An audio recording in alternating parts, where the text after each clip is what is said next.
I emphasize that importance by showing this new shirt that I bought, which has the Dnipro River on the sleeve even. So this is all to do with it was everywhere in spring 2023. And we said, let's just get to work. Let's try to find out. And this is what we very soon found out, that the Dnipro River is very essential for Ukraine. It's a huge part of the history. It's a huge part of the future, and it's part of the life, and it's also part of the threat. And we want to show that to you, and we also want to show to everybody who wants to listen to it the unused potential of this river. And that is also what we see as the main aim at this moment for this book. And to be able to do that, we really needed to rethink what we already thought that we knew. What we thought that was this river, and I'll come back to those topics later. Who is this we that I'm talking about? We is 6 people from Ro3kvit Urban Coalition from Ukraine for Ukraine. It's me, Antoine Korchagin, Svetlana Ushichenko, Vagan Matsakanian, Tim Van Epp, and Niall Buckley. And with these 6 people, we represent both Ukrainian and international knowledge. We represent those people who are in Ukraine and outside of Ukraine, and we combine all that in this presentation. But we were also supported by 2 great friends, Shpanchyk and Angel Bondov, who are Greenpeace members of the Central and Eastern Europe. They were mainly based in Sofia, but also Christo went to visit Ukraine a couple of times.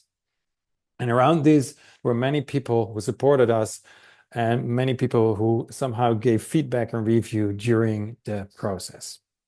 I cannot thank them enough. First of all, some general context. What is this river about? It's huge. It's huge. It covers 59%, so almost 60% of the total water usage provided in Ukraine. That means that that importance of this river is huge. Without the Dnipro, a lot of problems, a lot of risks, but also with the Dnipro, a lot of opportunities is there. So it's not the same as in many other countries where there's several more rivers. Here is mainly this one plus a few others. And what you can see is that the usage of this water is mainly used by agriculture and industry together. That is 80 to 83% of the total water usage. So you can see what an enormous economic impact this river at this moment has. Next to that, the rest is mostly residential and municipal. So that's the water coming from the taps in the cities and the countries and the villages. But you see how agriculture and industry are really depending on this river. And this river is not only looking here, this is the border of Ukraine. It's not only in Ukraine, but the river basin, as we call it, is actually as big as parts of Belarus and a small part of Russia as well. But within Ukraine, like said, it covers 60% of the water usage. But we know that the river doesn't have borders. It doesn't go only inside one country. This river crosses two borders. It starts in Russia, floats through Belarus, and then comes to Ukraine. And this already is threat number 1 that we have to be aware of, that this river is connecting those countries. And in times of war and in times of threats, this is, of course, something that we have to take into account. Besides countries, it also crosses different natural zones. It crosses, in this case, 5 different typologies. And you can see how those typologies have different, really different entities. And so it connects those different typologies as well. So very often we see this river as something that disconnects, or whether it breaks the distance between different areas, between the west and the east of Ukraine, but it very much also is a connector in the countries and a connector in the natural typologies. And this river was part of Ukraine ever since. In old historical maps, you can see the main thing that was drawn was this river. And sometimes they didn't know exactly how it really went because the measurements were not clear. There were no satellites yet. So it was just like a straight line, or it was maybe even a horizontal line without having the north axis in there. But still, it was always there in these historical maps. So Ukraine and Dnipro go back for a long time, and they are somehow connected. Some people even say they are the same. But it never, for hundreds and thousands of years, it didn't look like it does look like now. So here is how do you call it? Some card and a small picture of the river as it used to be. And this used to be a very wild river with a lot of cascades and rapids. And so it was like small waterfalls. It was wild. It was very different than it was now, because at a certain moment, it was decided to build the dams to start flooding huge reservoirs. And this was not unique for Soviet Union. This was not a situation that only happened here. All around the world, when technology was showing the potential of this river as an energy system, then people started making those dams and started making hydropower plants all around the world. In the United States, in France, in Japan. So we have them literally everywhere. And by now, you see that the last few decades, they are questioned again. People are rethinking whether that was such a good idea. So in effect, it's not a real river anymore. It's more, it could be seen as like 6 lakes in a row, or a cascade of reservoirs. One a little bit bigger, one a little bit smaller, but you can see those blue circles, they define the general size of those reservoirs. And those reservoirs, they play an important role, like I said, in agriculture and in economy, but also those red dots, these are the hydropower plants. So you see they also play an important role indirectly in providing energy for Ukraine as well.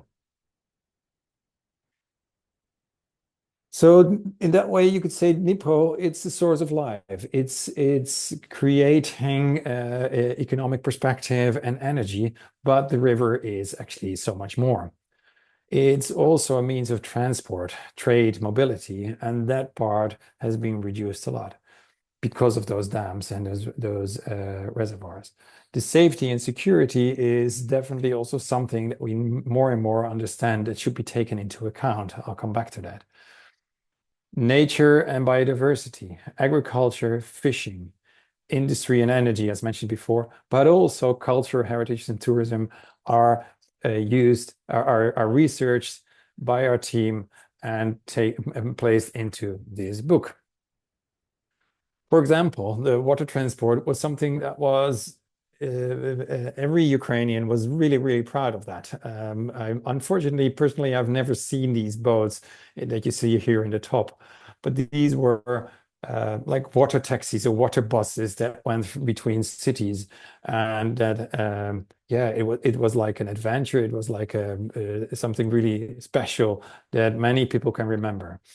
But it was also and is still used as a means of transport, but definitely not as much as it could, and not that much anymore. And of course, also in the last 10 years, alternatives of other means of transport became a little bit easier, but also the maintenance of this river, the maintenance of the dam, the size of the sluice was not always applicable. And safety and security already mentioned. Yeah, we didn't know it was that big of an issue. We, of course, felt it that this river could mean something when we started in spring 2023. But it was June, so it was maybe 1 month later, 2 months later that after we started that the sorry that the dam was exploded and that the Kakhovka reservoir really flooded Kherson and other smaller cities and villages. So here I have to say that this safety and security became just in our face, just in our heart, just in our minds. This is a huge thing. This river is maybe even a weapon in the way it's constructed right now, the way where it's placed right now. And can we deal with that? It's also a safety net. It's also a border, but it's also a weapon in these dams. And with the power of this water, you can see what can be done. And here you see two pictures of this reservoir. Many of you will know it, how the left side, how it used to be, and how it was just after a couple of weeks after the destruction of this dam. And we were in the very start of this research, and we already thought, okay, how many uncertainties do we have about this future of the river when it can change that much? Because here in the right picture, you see that this small stream was the only thing that was left from this huge reservoir. It was here. But it gave us also the thought, okay, what is this actually, this river? Maybe this small one, this small line was the original. Maybe that was the one that needs to be shown, and that one is also something that we should rethink as well from our own side. So rethinking the energy system, rethinking the reservoir, and rethinking the flow of the river, those topics were constantly with us. And here you can see how this river is part of the part of the war. Unfortunately, every red dot. I think this map was made in August or September 2023, so already a while ago. But every red dot is where shelling has been done, damages have been done, and you see that part of this is really connected to the river. Not, of course, all of them, especially when you look at the Donbass, but when you look at the river itself, you see that it has a lot of connections to the river.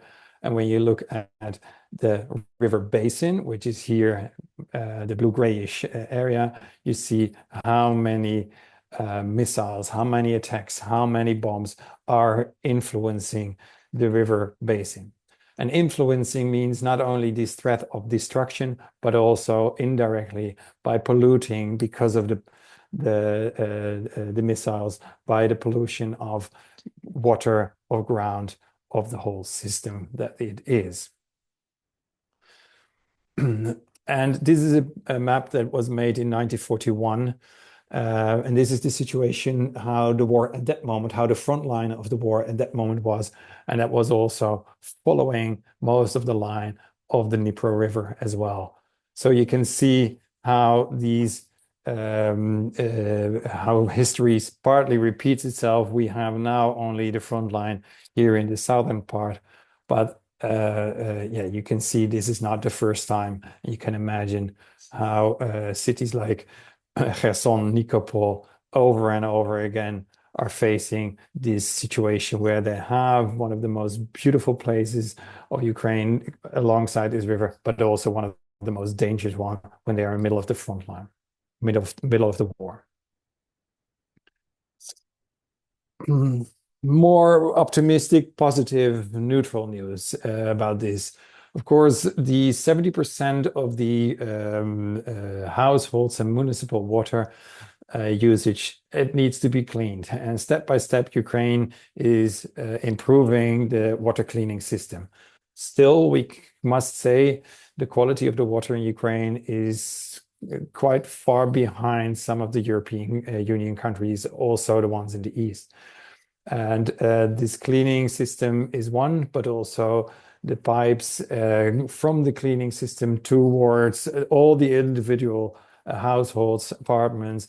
It needs a lot of new investments, more investments as well. Dnipro is also a source of life in terms of the industry directly. Many of the industrial zones at this moment are placed close to the river and close to the water, because then the river was used in for two means: for just a waste dump, unfortunately, but also mainly as a cooling system. And the water was needed for cooling the industrial zones, and closer to the water meant also easier access to that water. So that's how the industrial enterprises are situated, why they are often situated close to the waterfront, and therefore also polluting and influencing the environment, the city's environment, the city quality a lot. And one of the things that we believe, we made small strategical steps for each of those subjects. One of the small strategical suggestions that we do is to change this economic sector from polluting, fully industrialized cities, which we still have quite a lot of in Ukraine, towards cities that are more diverse in terms of economy, where the very industrial, polluting-based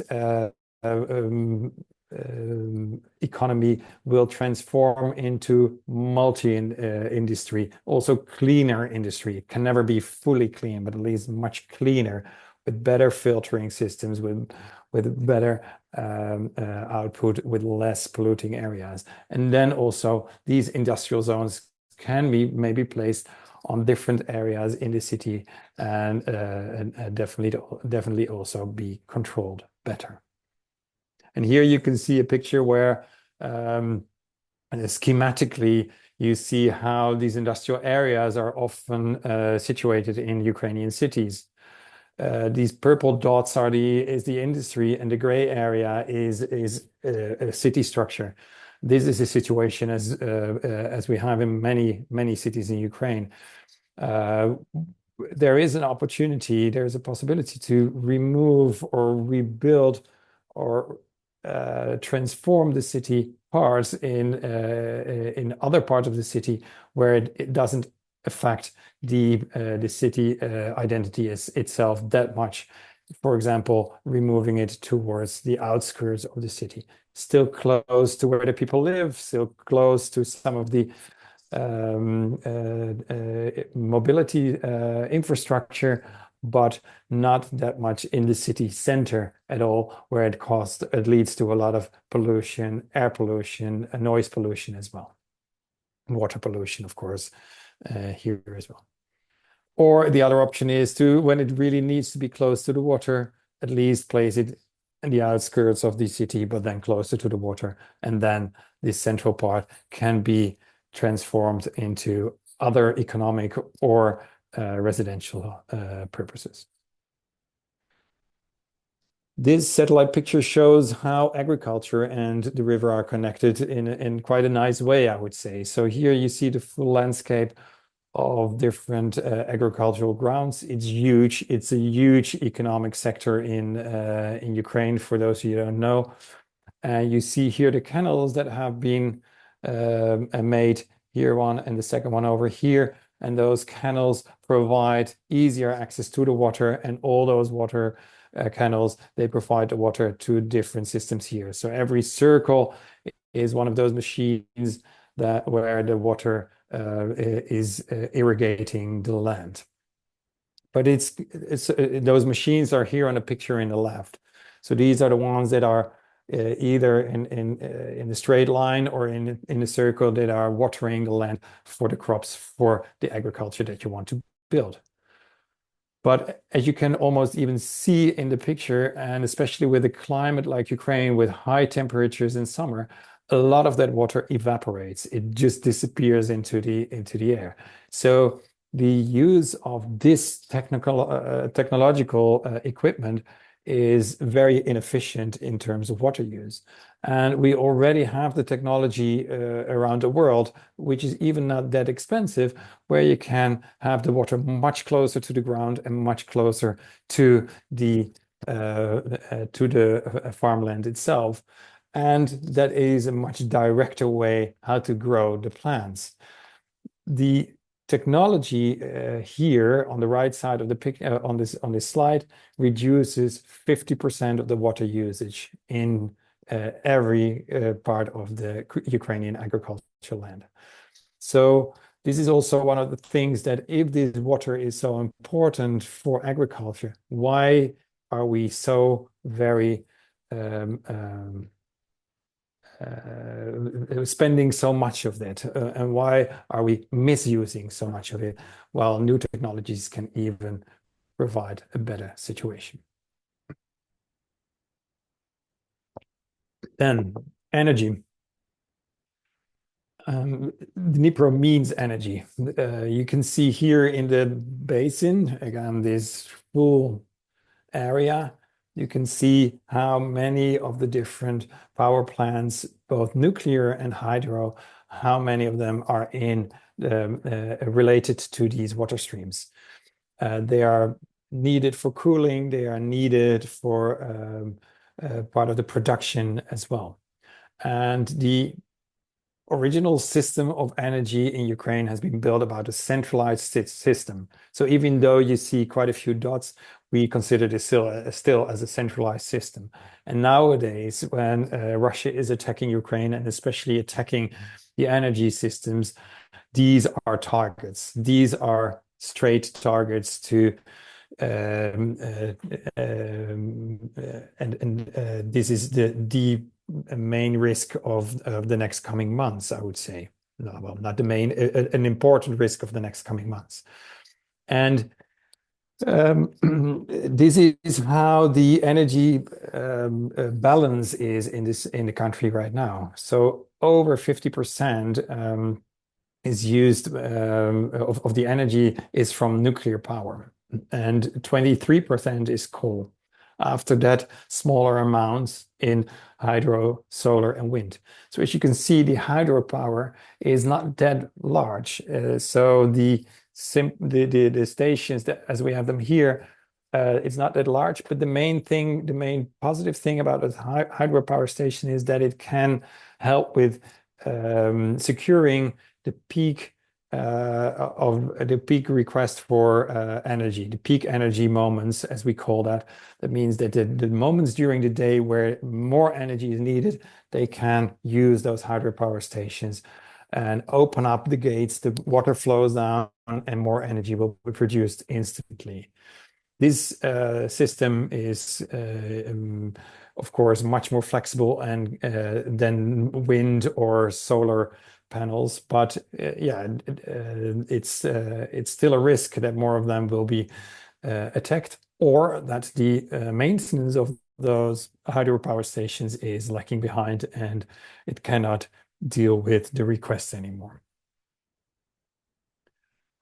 We calculated a few exercises. We calculated what it would mean if we would decentralize parts of the energy consumption and energy resources.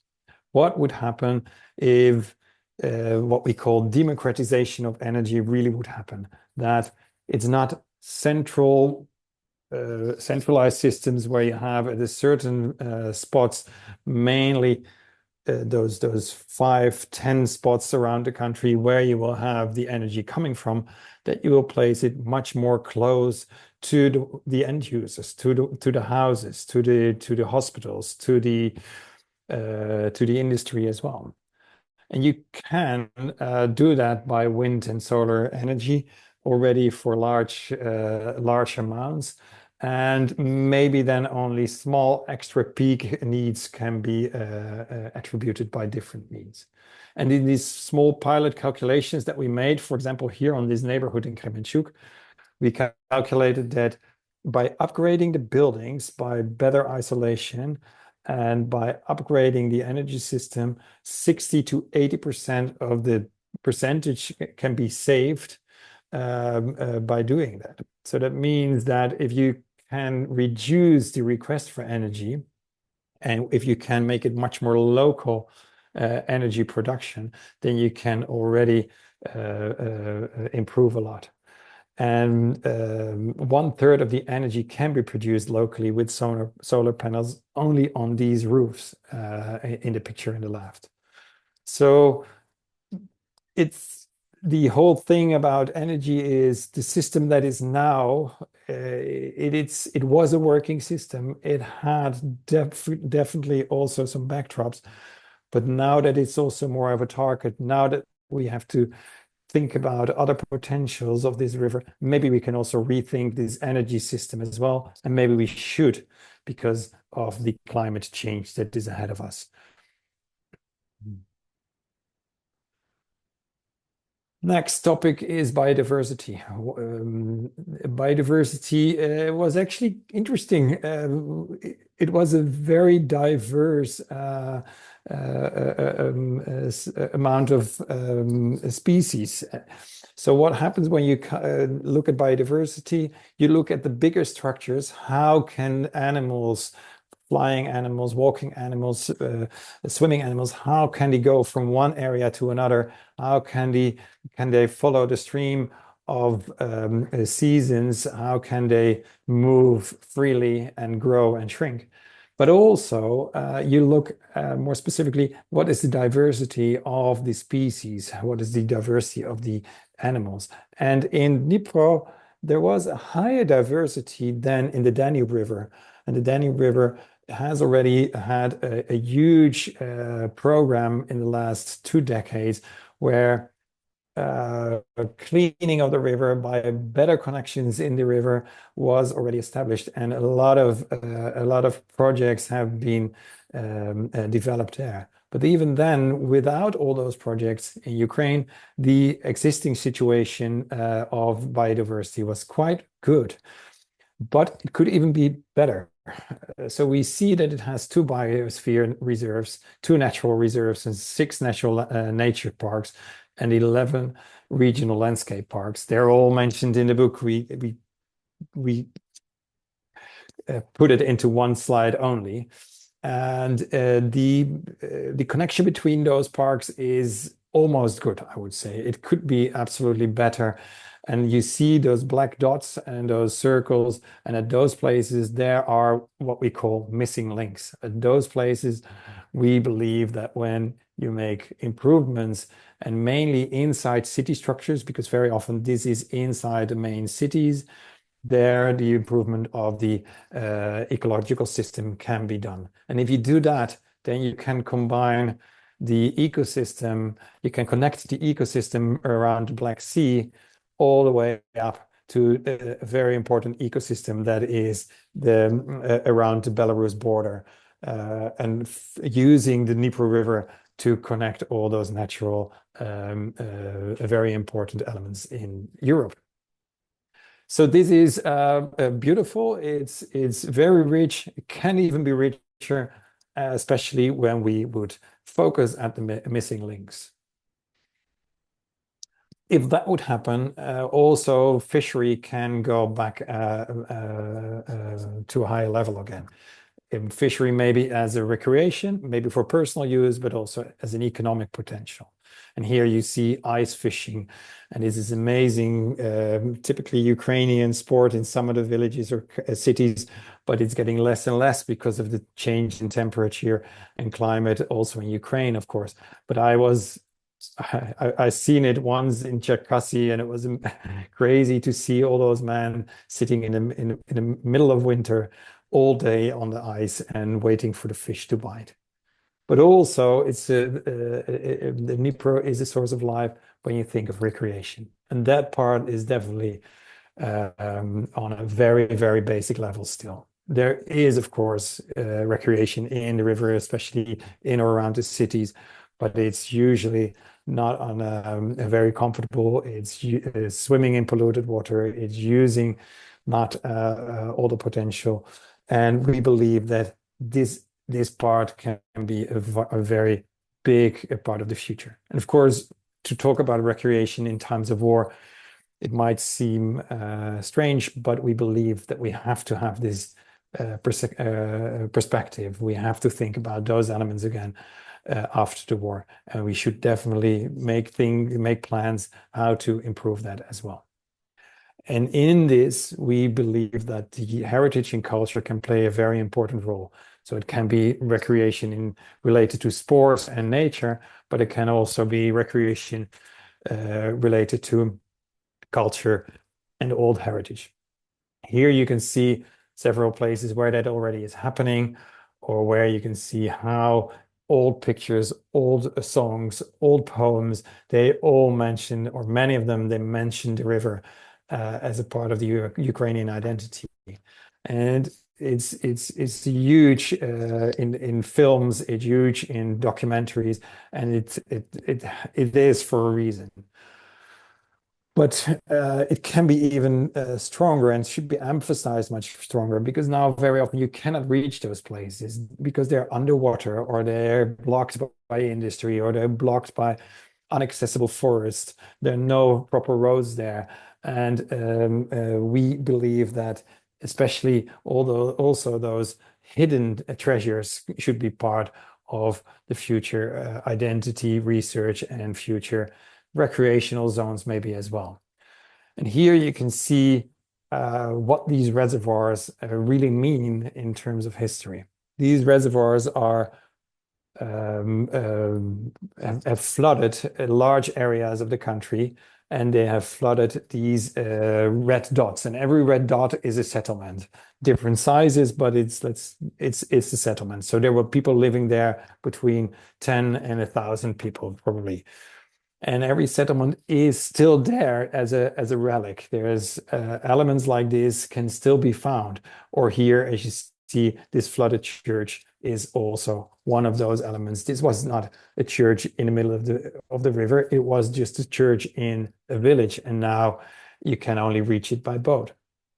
All those red dots, they have memories. All those red dots, there are people who live there, families that had to move in the 50s or the 60s of the previous century. And all those red dots, they have a physical situation underwater as well. And here you can even see a larger amount of red dots in another reservoir, the Kremenchuk Reservoir. And I would love to hear all those stories of the families who had to leave, to hear what it was like, what they are missing, what it was about, because it's part of healing the process of those forced changes in the landscape and in people's lives.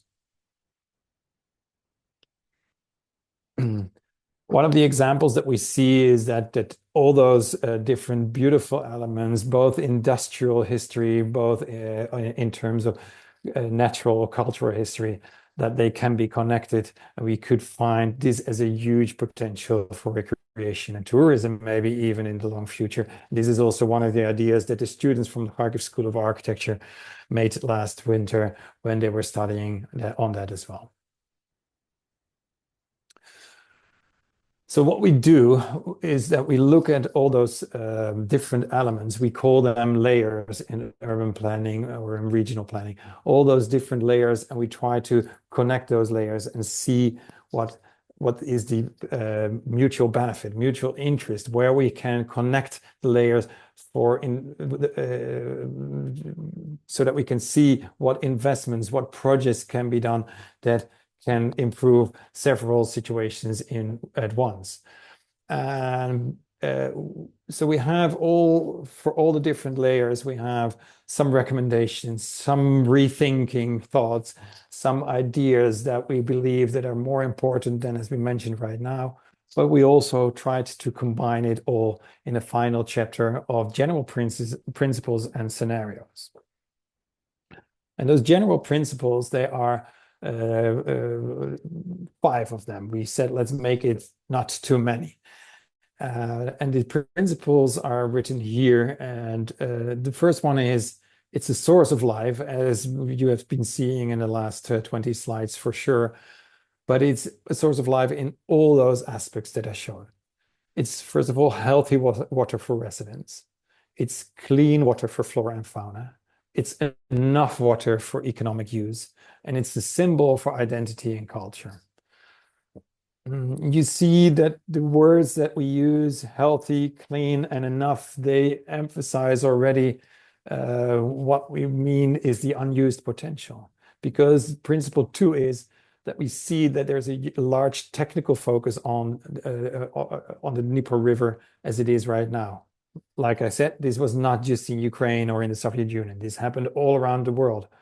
But we believe that this technical focus must be complemented by a natural, cultural, and social viewpoints, and strongly complemented. And that should be much more integrated. That's also why we believe that there's an integrated vision needed, and not only this technical and economic vision. By doing that, that's a large task.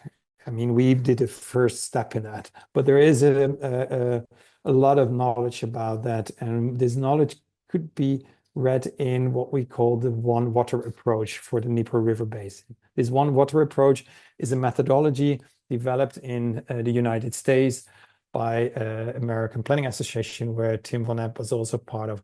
And this is a huge methodology that step by step, with all important stakeholders, including civil society, but step by step, all those different layers are being thought through and going from the situation as it's now to improvements on a bigger or a smaller scale.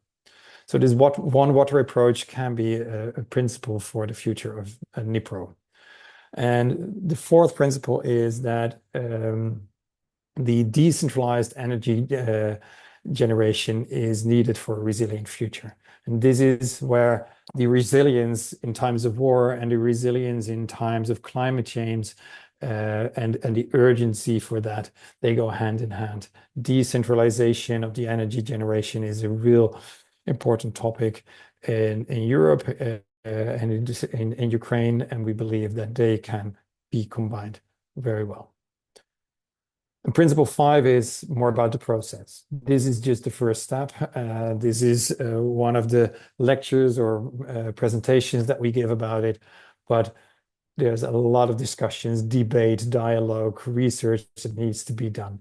And we will gladly be part of that and hope we can have the dialogue started on all levels with all the different stakeholders. For this discussion, we thought, do we already have like a final picture? No, of course not. We don't have this final vision, what it should be or how it should look like. We cannot make the drawings yet. We cannot calculate everything. It's much more needed than those 8 people that have been working on this. But we can think of 3 different scenarios that can help this discussion and help the rethinking of everybody who's involved. First part of the discussion, of the first scenario could be, let's go back to the situation of 2021. We know there's some changes in the last couple of years because of the war, and that happened to the Dnipro River and to the Dnipro River basin. But let's see to restore everything as it was. Second scenario is, no, maybe let's redesign those places that have been damaged. Redesign in regards to those principles that were in the previous slides, and look at those places specifically. And the third one is a more radical one and say, no, this whole concept of reservoirs and hydropower stations, maybe that's outdated. Let's change the river back to its historical natural flow 100 years ago. And discussing these scenarios could help the understanding, the dialogue, the needs, the interests on all the different stakeholders, because there's so many. This is not just a 500-page book that can do everything on that. But discussing it in these three scenarios could help. And already we give it like a very first pluses and minuses for those three different scenarios. So, for example, this back to 2021, it's proven technology. It's quite fast. It's not too expensive, relatively speaking, and it will serve water to Crimea again. And of course, we believe that Crimea will be Ukrainian again. Then there are also some negative parts on that, on this scenario, maybe minuses. It's dangerous because of the mines. It's most likely many areas on the southern part where the front line is, many flooded areas, underwater areas are filled with mines and unexploded rockets. It's also a vulnerable system, what is not been mined yet. So it's technology of dams and of power stations that are in need in the next few years or decades of new large investments. So the lifespan of this scenario might be not too long. So does it make sense? The other scenario is that it's positive about redesigning specific damaged areas. It's the positive could be that it's smart, it's using the budget that you have or could find very smartly because it's site specific and it's step by step and you can step by step and you will learn in the country step by step what is the positive or the negative aspects of redesigning and what do we have to learn, what do we have to adapt in legislation, what do we have to adapt in maybe water usage. So you can learn from that and then maybe implement that more eco-friendly system also in the other parts when at a certain moment that is needed as well. It might be needed because of climate change, but it can also be needed because of changes that can be needed in terms of maintenance of the whole system. There is a negative impact or minus. Can climate wait that long? Don't we need to speed it up? And how to deal with the peak energy in parts of the country? And maybe it's too fragmented. You dismantle the system as it was, and you have a fragmented structure. You don't have a river, but you also don't have this energy or reservoir system anymore. And then you're balancing on two different thoughts. And is that smart? And the last scenario, as was mentioned, go back to the original flow. And most likely it will have an interesting impact on the natural development. As we can have also seen already in Kachovka, where new species in plants and fish have been seen. And that leads most likely also to positive impact to the climate. But there's also big minuses here. The research that is needed to be done to take this step is huge. We don't really know, and it will take a lot of money and time. We don't really know if it's possible to go back to the original stream, how these 100 years have affected the underground structures and how they can be retaken. What will be done? What will the water itself do when you will guide it to this original flow? It's also not that positive for water transport and navigation, and the budgets will be high, and the impact for industry and agriculture, which is needed for reviving the economy in Ukraine, is very, very big. And can the economy handle that? Positive, negative, minus, pluses. These are some first thoughts on how to look on the different aspects.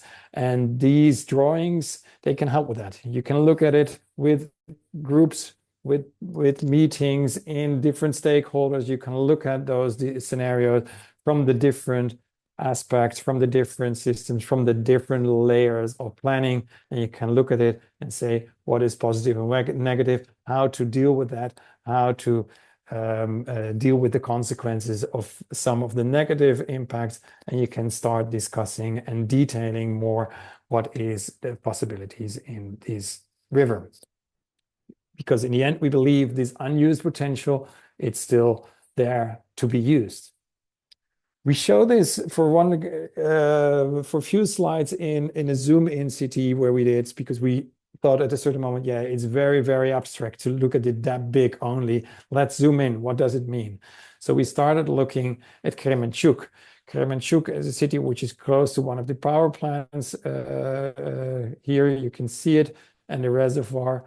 And here you can see the map of the city. This is the city with two main industrial zones already outside of the city, and already nature and ecological positive elements very close to the water, actually next to the water.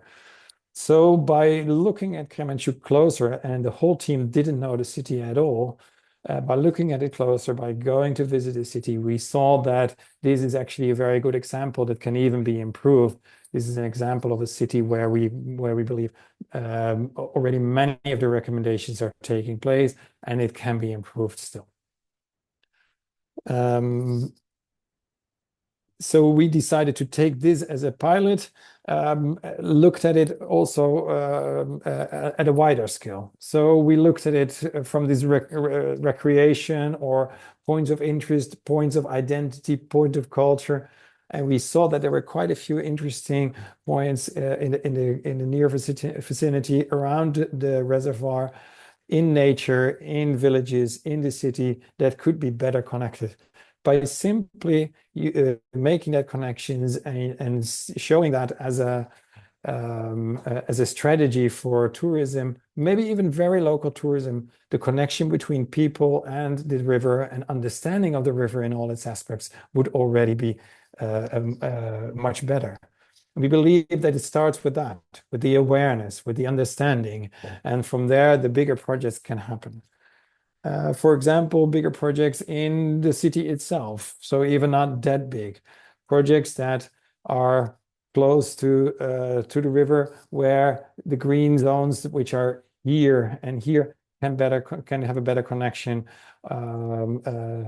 alongside the river, and where the different animals and humans can collectively live. Here in the city center, it's quite interesting to see that the city center and the main street is already connected very well to the river, but it's only small recommendations that are needed there. There's just some former harbor areas, or just some connections that can be improved with a few lines of trees, where we can already make that connection even stronger. But as you can see, Kremenchuk has this city beach in the middle of the town, and it's used really well. And we are now continuing with Kremenchuk, with support of the Dutch government, also to look at that beach area more closer, to make it really a flagship project in climate change and climate friendly approaches. So we're going to zoom in there. Interesting here on this map is that you can see how the industry is already outside of the city. So the main industry is there, and it's not affecting that in the city that much. And why it's there is what we found out, and we really didn't know, is that Kremenchuk is actually a very good example, not only in terms of connection to the river, but also in terms of how does a city rebuild itself after the war. Because Kremenchuk appeared to be bombed in the Second World War. I don't know the exact year now. In the Second World War, a lot, 70% of the houses, of the buildings, have been destructed. So in Ukraine, at this moment, we are looking at Warsaw, we're looking at Gdansk, we're looking at Rotterdam. How did you rebuild the city? What strategy did you use? But actually, one of the examples we could look at is also in Kremenchuk. Unfortunately, we don't know how much material about that is still to be found, but we want to zoom in to those archives. We know the Soviet Union was not very good in archiving, or at least they didn't want that always to be kept. But these archives can tell us a lot more about what it means to restore, rebuild a city. On the left map, you can see that every black dot is a building that has been left after the Second World War. So you see everything around it. They were just normal building blocks, and everything around it was just destructed, was just burned down, bombed, whatever happened. Yeah, I told you about this front line along the river. Here they saw the negative aspects of that. But they started rethinking, and they rethought their economic parts to another part of the city. And also they started discussing what parts of the city should be rebuilt and what not. And it was very interesting what we already found, that there was a public hearing or a public discussion with the residents that survived. And in this discussion, the residents suggested not to rebuild a part of the city structure, some of the city blocks that were connecting, that were in the closer to the river. And why not to rebuild that? Because that would make the connection between the city center and the river better. And that became a park, as you can see here. So this Kremenchuk city gave us a lot and will give us hopefully a lot more. And we hope we will start, like I said, with the next chapter. And we also will hope we will find donors that can support us with zooming deeper into these historical aspects as well. So that's how we do it. We look at it from economic perspective, energy perspective, safety, all the different parts, the ecology that you can see here. We try to connect it, place it on a map, and then see how we can optimize the different things. We shortly made a chapter about what can we learn from Kremenchuk that can be used also in other cities, and what is like maybe a few steps to take for other cities to make the connection between your city, your Gromada, and the water better. Here is the first 15 recommendations, very widely described, but it gives some kind of a checklist. Okay, this I have to do. This is my task. This is a possibility. So that also on this smaller level, not only on ministry and country level, but also on a local level, the governments and the local activists can take a role and can make a start, because of course, you cannot only solve it from the top, but you can also not only solve it from the bottom. But if the combination starts working on it, discussing it, then step by step, the whole river will be used in a better way. So I invite everybody to discuss these three scenarios, maybe now, maybe in the future. I'm more than willing, and also my colleagues, to join online or offline if possible, those discussions with the relevant stakeholders and with you. And I'd like to thank you very much for your attention and this introduction. Please feel free to download the PDF, because this book is a book, but it's mainly shared as a PDF on our website and on the Greenpeace website. Download it and share it. It's both in English and in Ukrainian. Thank you so much.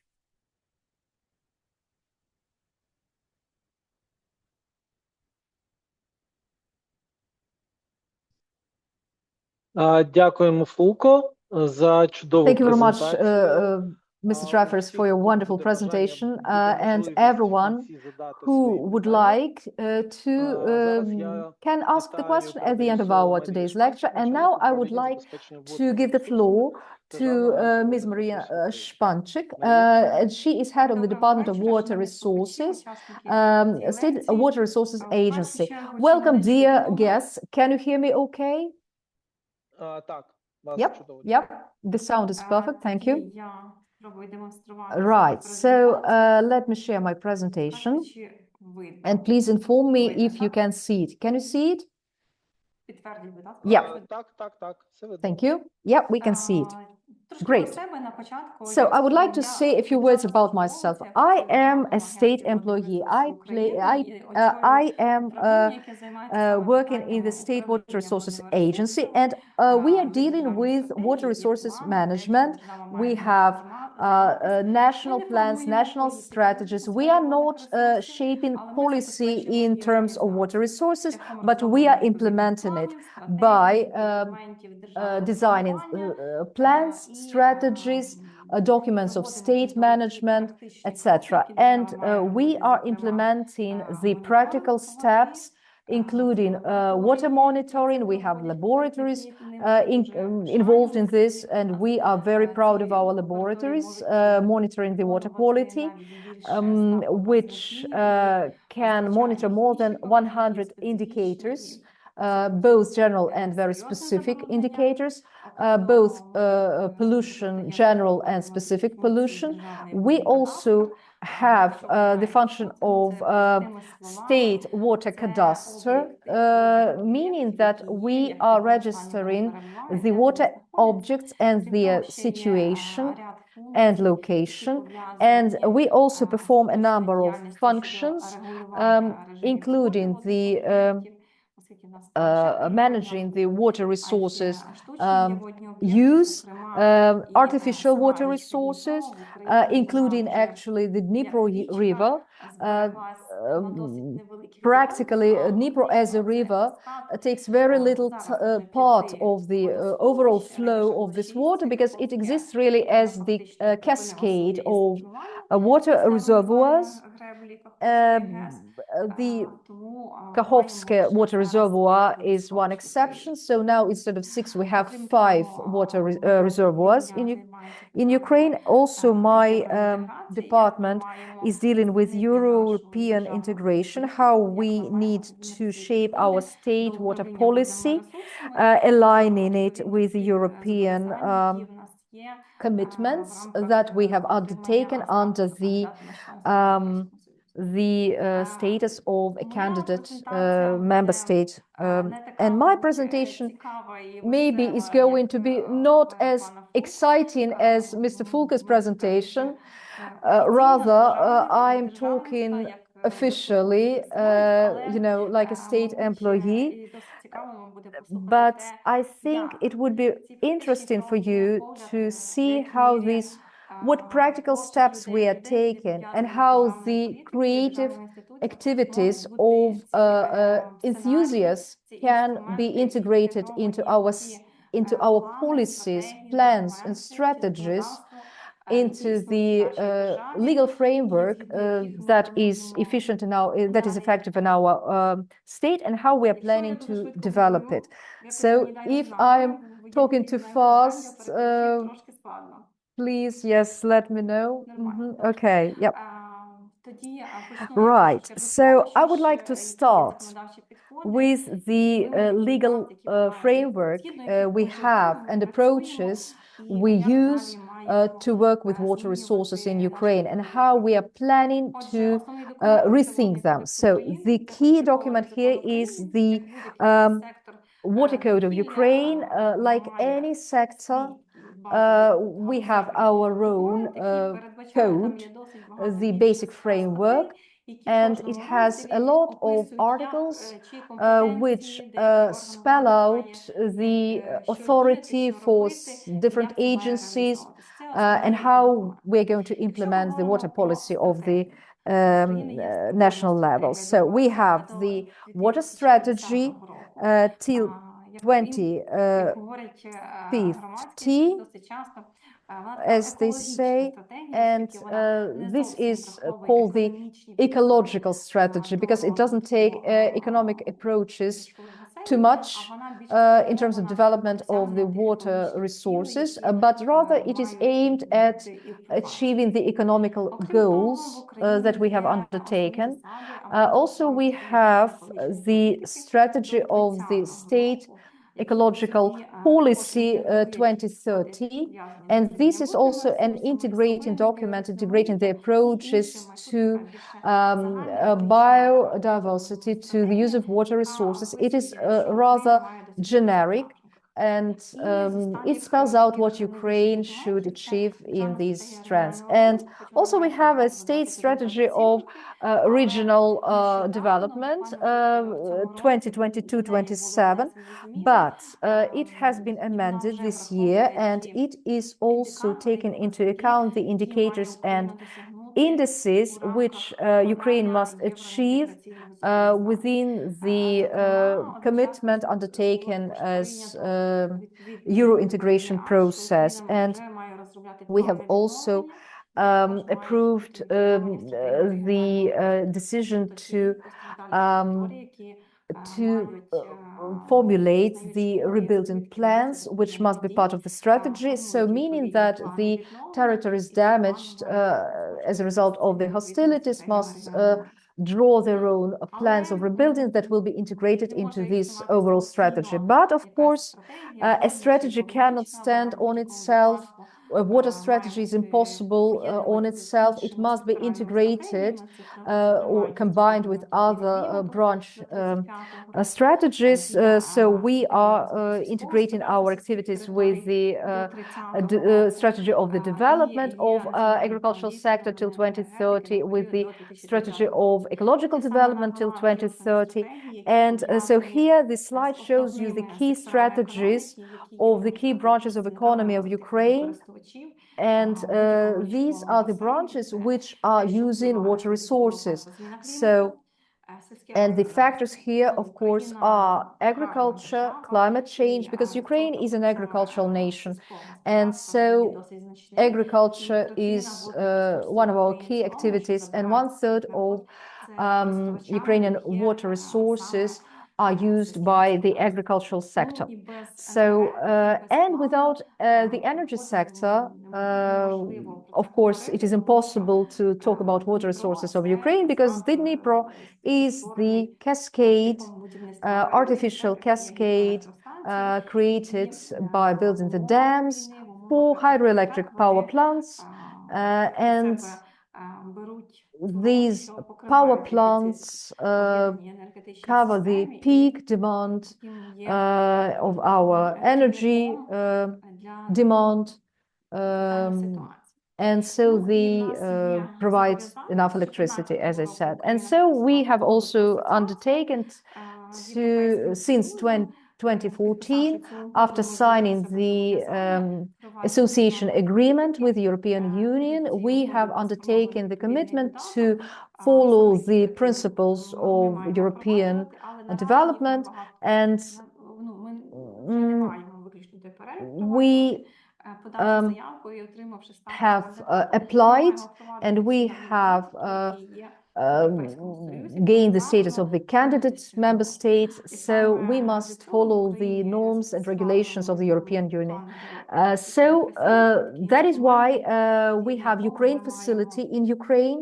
This is a kind of a plan which gives a step-by-step procedure for us to implement, and we will get respective investment. Next slide, please. Yep.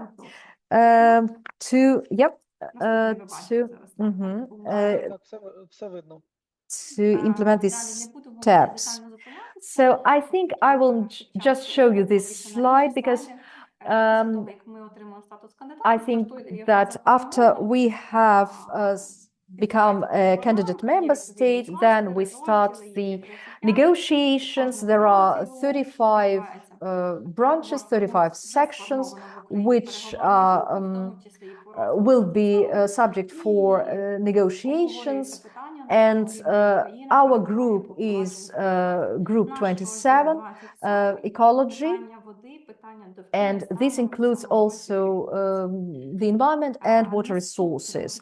The next thing I wanted to talk about is the directives that we must follow and the regulations we must implement as part of our integrated vision, including the Dnipro water basin, which must follow the regulations and the minimum 6 directives that have been adopted, so including the key framework water directive, which provides the framework for the whole activities, and it aims at providing the good quality in the masses of surface waters.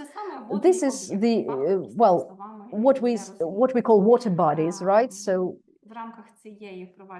under this directive, which was designed also by our department.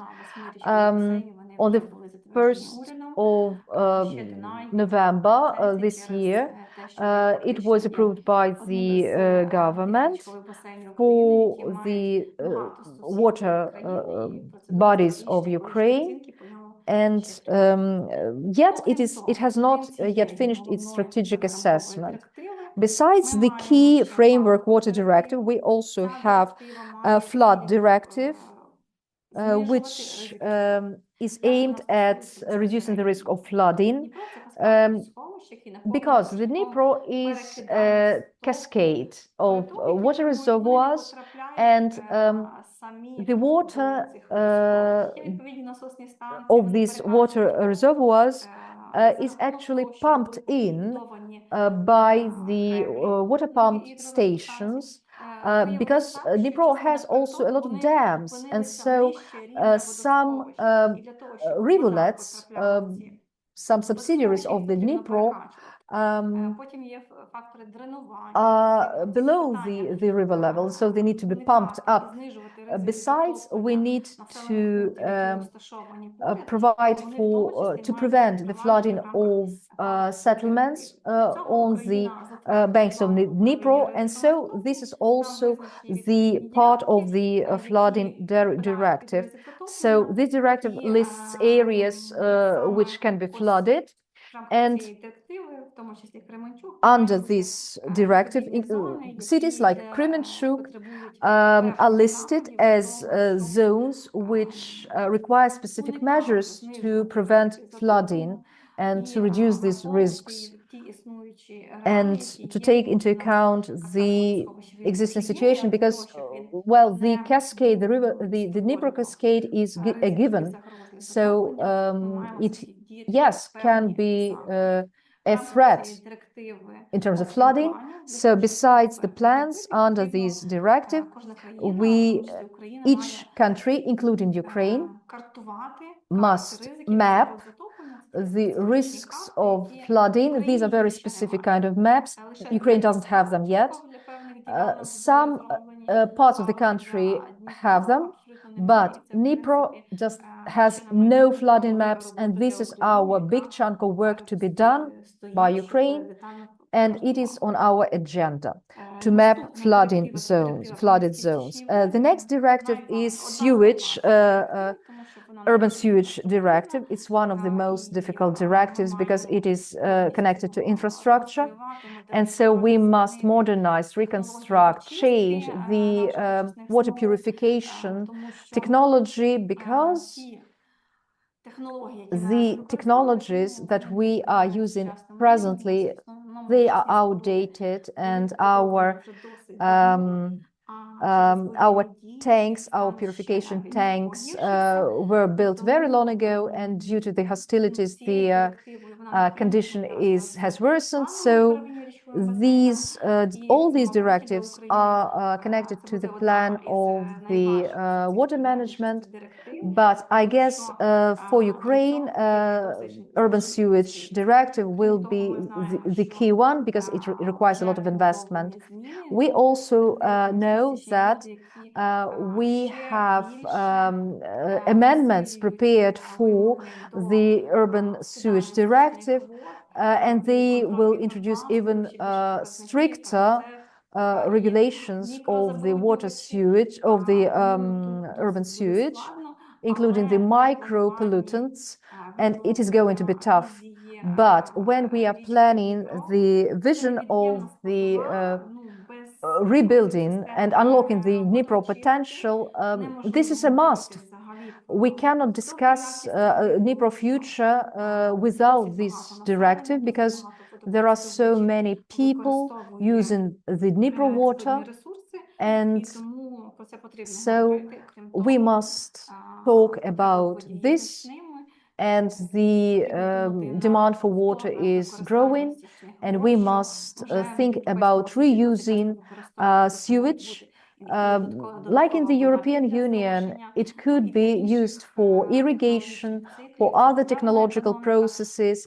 We must consider circular economy, And so the users of water should think about tweaking their schemes, modernizing their schemes of using water so that the economy would be less water intensive.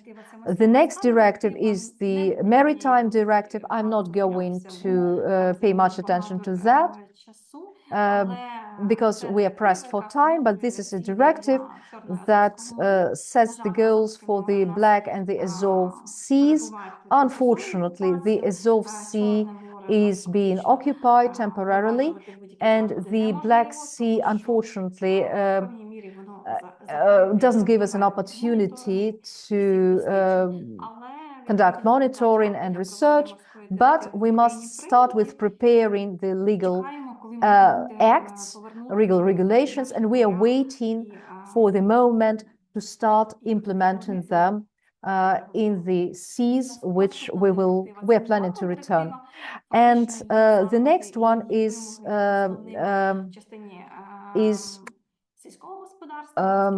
nitrate directive, because it is all about pollutants, pollutants from the agricultural sector.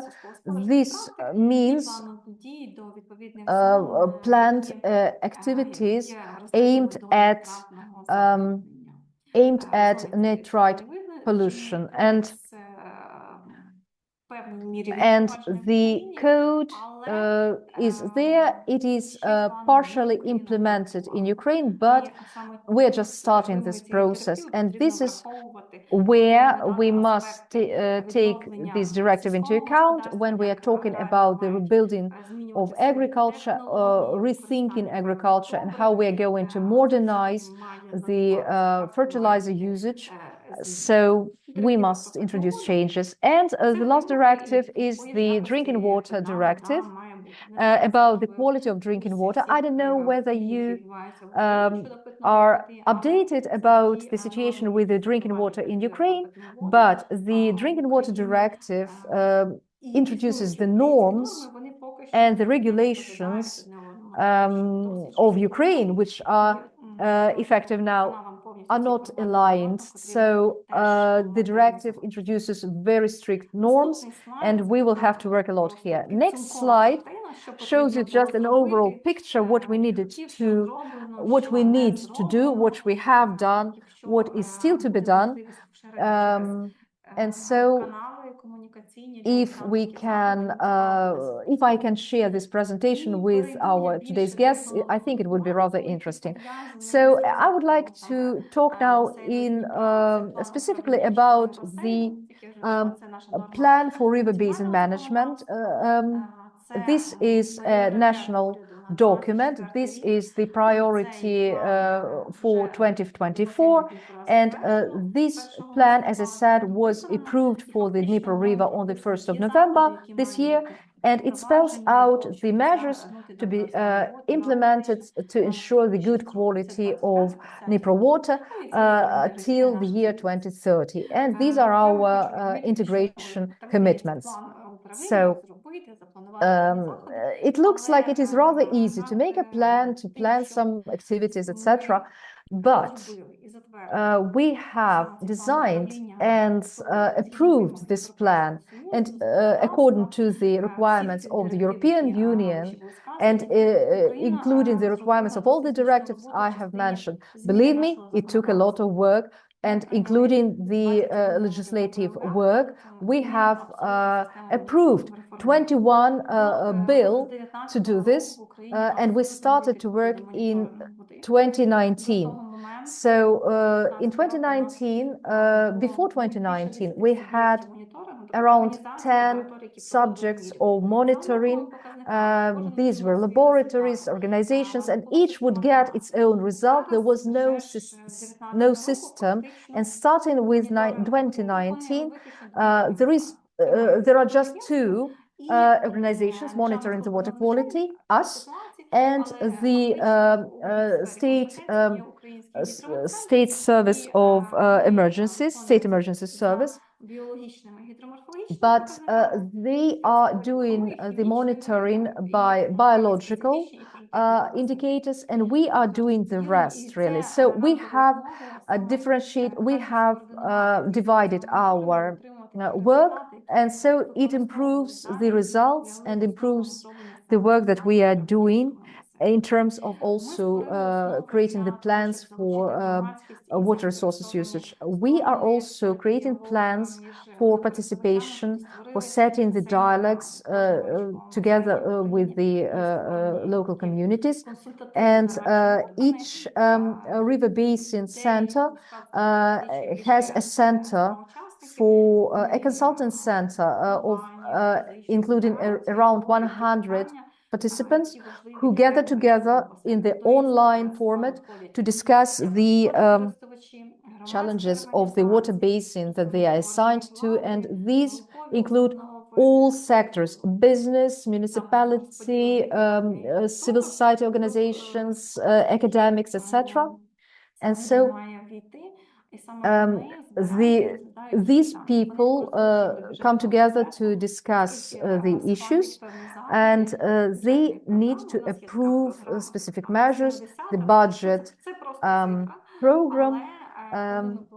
And when we are planning specific investment, these consultation sectors take part in the discussion and approving processes. And we also have the corresponding legislation on water resources use and monitoring of our water resources. And this is the regulation issue concerning the results that we get. And this is a rather practice-oriented side. So here you can see the implementation of the first stage of the framework river directive. In Ukraine, we have 9 river basins. Dnipro is the largest, of course, but inside the Dnipro basin, we have 5 more basins, and these 9 basins are the key hydrographic units. We have specific objects per region, but as you see, they cross the borders of administrative districts, and so we must take this into account. The hydrographic zoning, as we call it. We have 7 river basins which are trans-border ones, and we must take into account also the interests of other countries. And to do this, we have specific agreements. 3 of them are with the EU. For instance, we have the basin of the Danube, of the Wisla River. We don't have the Wisla River itself, but we have its basin. And other rivers flow through the territory of Ukraine, but also, unfortunately, we have 2 river basins which are totally occupied in the Crimea, and 3 river basins are partially occupied now by the Russian Federation. The basin of the Don, of the Dnipro, including. And next slide. About the plans of the management of the river basin management, the aims, the goals of these plans. These are the national document of the European model, following the European model, and we have here the indicator of the implementation of the framework water directive for of the European Union, and we are being monitored, and this is to show that we are moving in the right direction. So practically now we have 8 plans of water basin management, and these plans require 6 months for public discussion, public hearings, and then we have a specific again, organization for each of the river basins, as I said, consultative centers. So this is not something that was being imposed from above, from the national level. No, they grow also out of these public hearings, and we also conduct the procedures of the strategic ecological assessment of the water basins. So we discuss these documents also within this framework. And the challenges which are addressed by the plan of river basin management. So number one, of course, this is the pollution with organic substances and hazardous substances. Unfortunately, we do not have the required purification facilities, and all the screening results, all the monitoring results are rather negative. We can see that we are challenged by a lot of pollution, and we must start with eliminating it. Otherwise, all our steps are going to be futile. Next, we definitely have the challenge of hydromorphological changes. Because of the irrigation of aridification, and a lot of rivers of Ukraine were straightened under the Soviet planning system so that they would provide water to the Soviet agriculture. And now we have to deal with the consequences. Of course, Dnipro, with its cascade, is hydromorphologically changed, but to turn it back to the natural flow is not required by the European legislature. And if socially we have to keep Dnipro like that, we will keep it like that, and it is approved by the European Union at the legislative level. We also have to deal with the pollution and exhaustion of underground waters, and it is rather difficult for us to discuss it because we do not use these resources extensively. Less than 10%, if we take the whole amount of water that we use, 90% is provided by the surface water, and only 10%, even less, is provided by the underground water. And also definitely we're challenged by the climate changes, by the infrastructural projects, because we understand even if we didn't have the war now, we would still have challenges in terms of transportation infrastructure, industrial infrastructure. And now we are going, of course, to plan our rebuilding, and we understand that our natural resources are like a hostage of all these projects, because we need to build, but we need to build, we understand, in the way that would be ecologically friendly. So for instance, if the Dnipro cascade had been built differently, we would have to, for instance, it had to provide for the migration of fish. In Ukraine, there are no facilities on the Dnipro River for the migration of fish across the dams. So this too, we don't have this option on the Dnipro. And so in our future vision of Dnipro, we need to take this into account.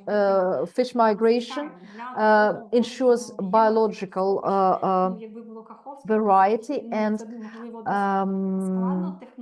so it is difficult technologically to build these steps, ladders for fish, and it is a challenge that we need to approach with a clever design, with unique solutions, customized. But I don't think this is impossible. I'm sure this can be done. And in the future, the infrastructural project must take this into account. And of course, another challenge is pollution with daily garbage, with household garbage. And it is unfortunately not regulated enough. So we have the problem of household garbage, and these transborder river basins, due to the flooding, we actually flood Europe with our garbage, and we need to to resolve this.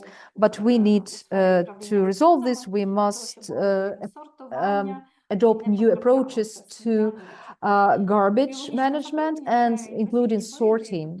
And so we also have biological pollution,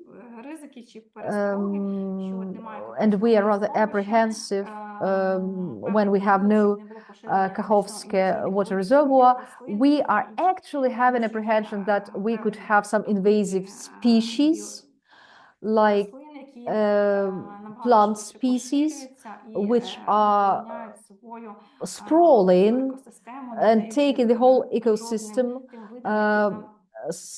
strangling the natural species that used to live there. And of course, when we are drafting the plan for river basin management, we couldn't take into account the war risks, but we have them, and they affect us through climate change, through other things, but we will manage to take this into account. And this is a kind of a conclusive slide to give you some figures, to give you some understanding. So this plan for river basin management includes 1,677 activities for 9 river basins, including all sorts of activities, and we need to resolve the sewage issue and the water quality issue. 95% of investment will be directed, channeled into the improvement of sewage facilities and water purification facilities. And also, when we are designing the plans for river basin management, we have also taken into account the economic efficiency indicators, and we have rated all the measures according to the economic indicators, and we group them into 5 groups, as you can see. The data here is done for the Ukraine on the whole, but I can also give you specific figures for the Dnipro. At once, I would like to say that for the Dnipro, without the modernization of sewage and water purification, we cannot actually say anything. So, because imagine Kiev, a huge capital, with very poor quality water purification facilities. So before we resolve this issue, the issue of Kiev sewage, we are in trouble. And the only positive thing here is that there is a Kaniv water reservoir downstream from Kiev, and it helps a little bit. And that is why we do not feel really the whole extent of the water pollution. So if there were no Kaniv water reservoir, we would be in real trouble. And this is what we are expecting after the implementation of the facility, of the planned measures. Here we are using some criteria for the efficiency of the measures we will implement. So we are planning 13% improvement of the ecological situation for the surface water bodies, and we are planning a huge investment into the water purification facilities, which would resolve the issues of chemical pollution, of other kinds of pollution, and this will be resolved right away, I think. But in terms of biota, we will need to wait a bit more, so water purification will not impact it directly. And we are planning 37% of positive effect for chemical underground water resources, chemical situation of the underground water resources. Right. And how we are going to implement these plans of river basin management? There is one plan, And there are other plans at the local level, at the state level, but the key tool that brings them all together, we must have it basin framework, and this will bring basin council, sorry, and this basin council will be the cog that will move the all other cogs of the system. So within our system, we have these 4 steps. So first we identify the problem, then we take the basin council at the local level so that we would identify those challenges that we have to resolve. And I have mentioned them as the pollution, as the garbage, and the other ones that I have mentioned above. And from these problems, from these challenges, we start shaping the program, and we are getting the budget that we need to implement these activities. And the management plan is a very global document, and then we need to get these financial resources, these budgets, we need to plan them, and all the resources that we get for the use of water by the customers, we must channel this budget to the issues that are at hand. So they must be used to improve the water resources, not to make some social situation better or not to build new roads. No, they are targeted resources, and this is where the Basin Council is helped by the international donors, by the community councils, because everyone knows that although Ukraine is working and living through this war, we have a lot of military needs and defense needs. And so practically, it is no secret that we use quite a lot of grants from international donors, from partner countries, from our allies. So presently, we don't have state budget enough for our planned activities, but we need to form the financial mechanism, financial framework, which will allow us in the future to use the budget to manage the water river basins. And every 6 years, because this is a cyclic process, so every 6 years we are going to start again, and start again. And so this is the slide showing the basin councils according to the rivers that we have in Ukraine. And Dnipro basin is rather big, and it has 4 basin councils, because the upper Dnipro is rather small, but then we have a lot of basin. The basin is growing, and so that is why to make the management more efficient, we have the basin council for the upper, for the middle, and for the lower, and for the one more for the medium flow of Dnipro. So the first basin councils were formed in 2018. They are being re-elected every 5 years, and presently almost 600 employees are working in basin council. I'm afraid that we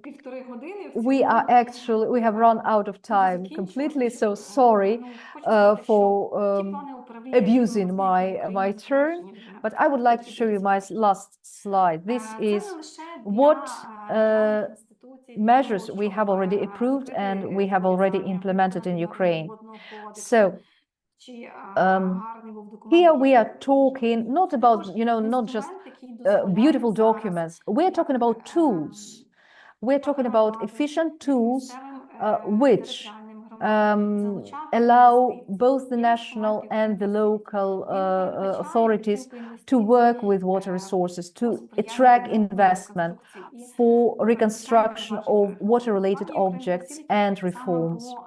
So Ukraine facility, one of the tools envisages that Ukraine should continue the reform in water management by way of implementing the management plans. And this is the minimum that we must complete before we join the European Union. On this way, we also have this instrument for pre-accession assistance, IPA, and we have this instrument to help us implement the methodology of the that we have designed, and this instrument will provide us support. There is also Interreg Next program instrument, which is a good neighboring practice, which helps to co-use the basins. For instance, we are working together with Poland. We have specific programs with other countries. I'm not going to use your time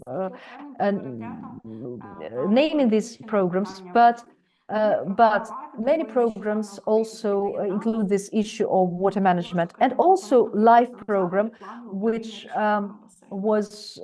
is just the newest program that was joined by Ukraine, is also very important as a tool. So to conclude, I would like to say that the integrated vision of the Dnipro River, which was designed by Ro3kvit, is a great vision for the future. And I was looking forward to the scenarios presented by Fulco today, because these scenarios,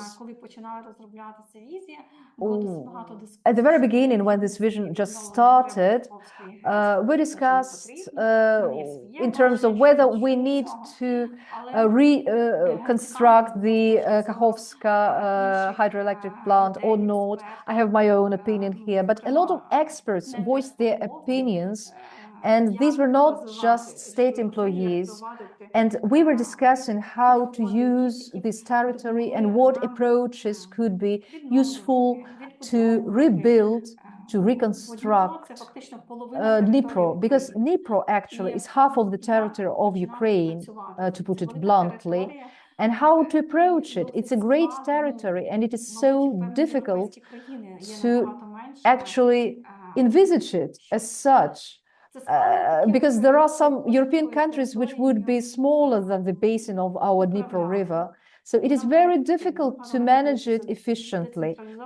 And at the same time, my personal opinion is that I like the second scenario best. I don't believe that we must return to the things that we once had, because there is no use going back. It is not efficient, it is not interesting, and it is not going to be efficient and ecologically friendly. So we are not going to go back to nature. It's not a good solution. We are living in such a situation that we're having so many changes. Let us be objective. I don't believe that we can go back to nature, because there are so many water consumers, people who are dependent on the availability of water supply. This is our basic need, especially in the situation of war. So the solutions that were presented here are very interesting for me, and especially in terms of Shpanchyk.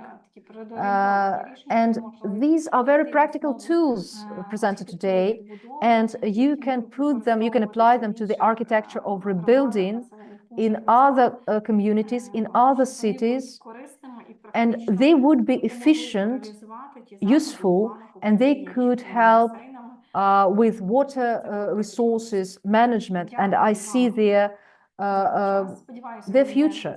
So thank you very much for your time. I hope you're not asleep there because it's already quite late, and I hope that it was not very boring, and I hope that I didn't give you just efficient information and, you know, talking Дякуємо, my пані efficient language. Марія. Thank you very Було much, дуже цікаво Ms. почути Mariia. It was інформацію про really Україну, very дуже interesting чітко для to жадного hear розвитку. your Дякуємо всій report. аудиторії за Thank ваш you very час. much, dear Від guests, нас for your time. останнє ми дійсно вийшли And за наші часові True, обмеження. we І have звичайно, run що ми out хотіли of time already 15 єдине minutes зараз ago питання, яке в нас more, залишається, but це there is питання one more до question, Fulco. and this is the Що question він to вважає за Fulco. потрібним відновлення Do you зруйнованої believe Каховської that we ТЕС? Як він must це бачить? reconstruct the Kakhovsky reservoir, the Kakhovsky Dam? How do you see it? Yes, thank you, Yevgen, and also thank you, Mariia, for your presentation. I actually agree that, or we actually agree as a team that this scenario two is most valuable for Ukraine, with the pros and cons.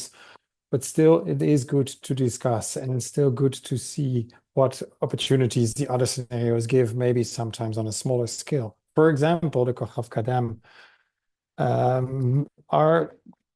We studied it, and we even made a whole very small, but a whole book about a whole chapter about this in the book.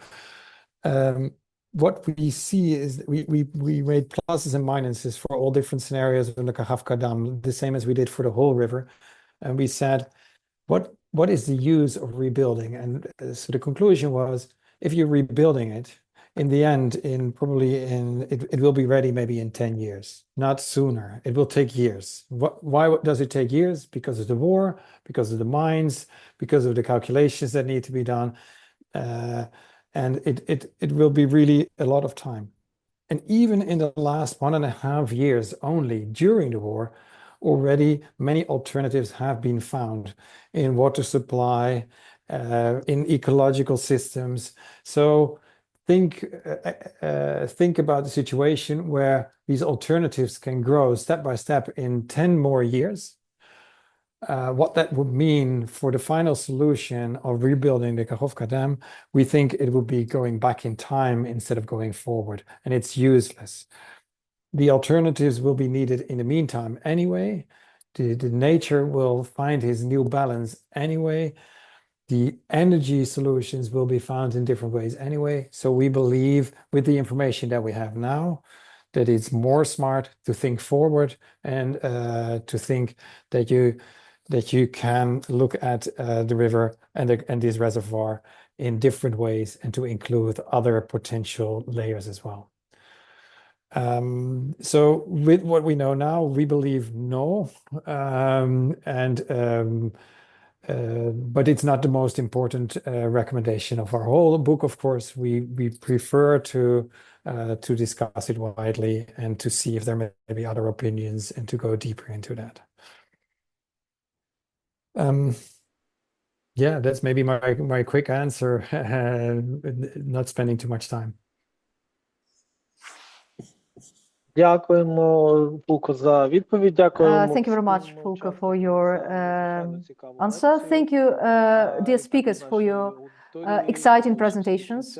And thank you, our dear guests, for staying with us. And we hope that it was useful and interesting for you. Goodbye. See you next time. Goodbye. Thank you. Всім дякую.